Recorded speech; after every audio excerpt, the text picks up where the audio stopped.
दोस्तों नमस्कार। हर हर महादेव। आप सुन रहे हैं शिव पुराण कोटि रुद्र संहिता का ये अध्याय। इस अध्याय में आज आप सुनेंगे प्रथम ज्योतिर्लिंग सोमनाथ के प्रादुर्भाव की कथा और उसकी महिमा। तदनंतर कपिला नगरी के कालेश्वर, रामेश्वर आदि की महिमा बताते हुए सूत जी ने समुद्र के तट पर स्थित गोकर्ण क्षेत्र के शिवलिंगों की महिमा का वर्णन किया। फिर महाबल नामक शिवलिंग का अद्भुत महात्म्य सुनाकर अन्य बहुत से शिवलिंगों की विचित्र महात्म्य कथा का वर्णन करने के पश्चात ऋषियों के पूछने पर वे ज्योतिर्लिंगों का वर्णन करने लगे। सूत जी बोले, ब्राह्मणों, मैंने सदगुरु से जो कुछ सुना है वे ज्योतिर्लिंगों का महात्म्य तथा उनके प्राकट्य का प्रसंग अपनी बुद्धि के अनुसार संक्षेप से ही सुनाऊंगा। तुम सब लोग सुनो। मुने, ज्योतिर्लिंगों में सबसे पहले सोमनाथ का नाम आता है, अतः पहले उन्हीं के महात्म्य को सावधान होकर सुनो। मुनीश्वरों, महामना प्रजापति दक्ष ने अपनी अश्विनी आदि 27 कन्याओं का विवाह चंद्रमा के साथ किया था। चंद्रमा को स्वामी के रूप में पाकर वे दक्ष कन्याएं विशेष शोभा पाने लगी तथा चंद्रमा भी उन्हें पत्नी के रूप में पाकर निरंतर शोभित होने लगे। उन सब पत्नियों में जो भी रोहिणी नाम की पत्नी थी, एकमात्र वही चंद्रमा को जितनी प्रिय थी उतनी दूसरी कोई पत्नी कदापि प्रिय नहीं हुई। इससे दूसरी स्त्रियों को बड़ा दुख हुआ। वे सब अपनी पिता की शरण में गई। वहां जाकर उन्हें जो भी दुख था उसे पिता से निवेदन किया। द्विजों, वे सब सुनकर दक्ष भी दुखी हो गए और चंद्रमा के पास आकर शांति पूर्वक बोले। दक्ष ने कहा, कलानिधि, तुम निर्मल कुल में उत्पन्न हुए हो। तुम्हारे आश्रय में रहने वाली जितनी स्त्रियां हैं उन सबके प्रति तुम्हारे मन में न्यून अधिक का भाव क्यों है? तुम किसी को अधिक और किसी को कम प्यार क्यों करते हो? अब तक जो किया सो किया, अब आगे फिर कभी ऐसा विषमतापूर्ण बर्ताव तुम्हें नहीं करना चाहिए, क्योंकि उसे नरक देने वाला बताया गया है। सूत जी कहते हैं, महर्षियों, अपने दामाद चंद्रमा से स्वयं ऐसी प्रार्थना करके प्रजापति दक्ष घर को चले गए। उन्हें पूर्ण निश्चय हो गया था कि अब फिर आगे ऐसा नहीं होगा, पर चंद्रमा ने प्रबल भाभी से विवश होकर उनकी बात नहीं मानी। वे रोहिणी में इतने आसक्त हो गए थे कि दूसरी किसी पत्नी का कभी आदर नहीं करते थे। इस बात को सुनकर दक्ष दुखी हो गए।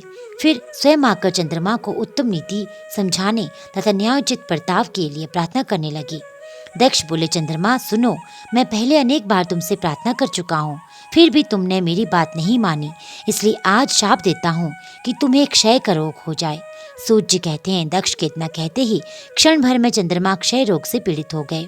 उनके क्षीण होते ही उस समय सब और महान हाहाकार मच गया। सब देवता और ऋषि कहने लगे कि हाय हाय, अब क्या करना चाहिए? चंद्रमा कैसे ठीक होंगे? मुने, इस प्रकार दुख में पड़कर वे सब लोग बेहल हो गए। चंद्रमा ने इंद्र आदि सब देवताओं तथा ऋषियों को अपनी अवस्था सूचित की। तब इंद्र आदि देवता तथा वशिष्ठ आदि ऋषि ब्रह्मा जी की शरण में गए। उनकी बात सुनकर ब्रह्मा जी ने कहा, देवताओं, जो हुआ सो हुआ, अब मैं निश्चय ही पलट नहीं सकता, अतः उसके निवारण के लिए मैं तुम्हें एक उत्तम उपाय देता हूँ। आदर पूर्वक सुनो। चंद्रमा देवताओं के साथ प्रभास नामक शुभ क्षेत्र में जाए, वहां मृत्युंजय मंत्र का विधि पूर्वक अनुष्ठान करते हुए भगवान शिव की आराधना करे। अपने सामने शिवलिंग की स्थापना करके वहां चंद्रदेव नित्य तपस्या करे। इससे प्रसन्न होकर शिव उन्हें क्षय रहित कर देंगे।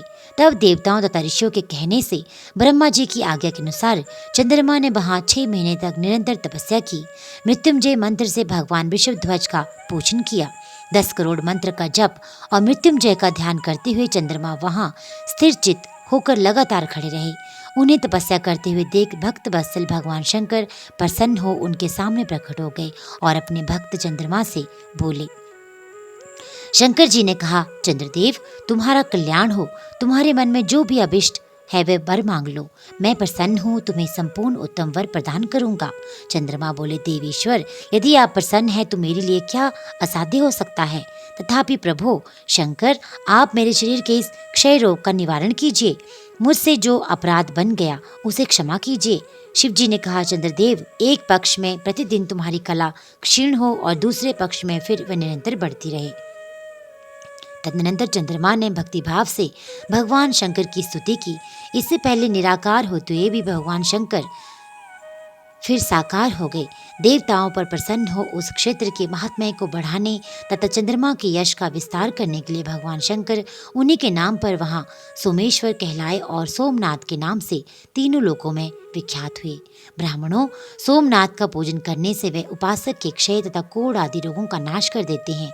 ये चंद्रमा धन्य है, कृतकृत्य है, जिनके नाम से तीनों लोकों के स्वामी साक्षात भगवान शंकर भूतल को पवित्र करते हुए प्रभास क्षेत्र में विद्यमान है। वहीं संपूर्ण देवताओं ने सोमकुंड की स्थापना की है, जिसमें शिव और ब्रह्मा का सदा निवास माना जाता है। चंद्रकुंड तथा भूतल पर पाप नाशन तीर्थ के रूप में प्रसिद्ध है। जो मनुष्य उसमें स्नान करता है वह सब पापों से मुक्त हो जाता है। क्षय आदि जो असाध्य रोग होते हैं वे सब उस कुंड में 6 मास तक स्नान करने मात्र से नष्ट हो जाते हैं।